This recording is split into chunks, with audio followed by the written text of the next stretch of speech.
provide more information about his plans as Economic Commissioner. Opponents have asked whether he's really the best man to get the job, which will involve vetting the budgets of EU countries, particularly given his own failure to meet the EU's budget rules when he was Finance Minister of France. He's not been helped by France, saying last week it won't be meeting its targets again this year.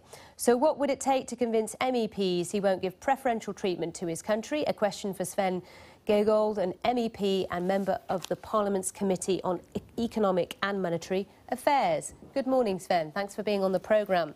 So why is he the right candidate for this job?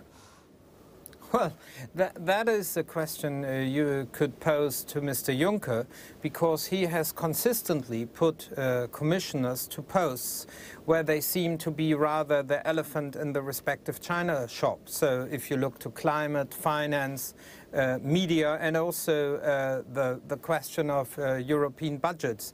So therefore, I cannot say why he's the best candidate. But what one can say in his defense is that first he respected European law, because France has reduced its structural budget deficit while he was finance minister.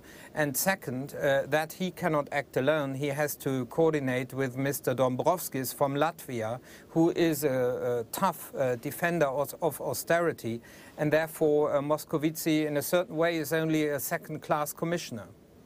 It's quite a difficult scenario, isn't it, for anyone trying to put nominees forward, because, of course, it's hugely political, this process, and each member of the EU wants to make sure that their candidate or their nominee gets accepted. So some would argue whatever Jean-Claude Juncker comes up with will be criticised by someone.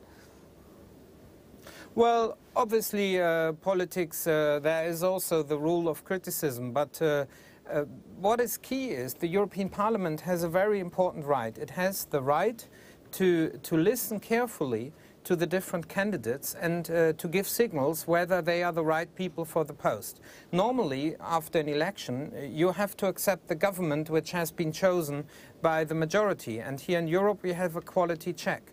But Mr. Juncker has really consistently put the candidates to the post where they have the greatest conflict of interest. We have a former oil manager as climate commissioner proposed. We have a Hungarian who has been involved in doing repressive media law in Hungary as a proposed citizens and culture commissioner.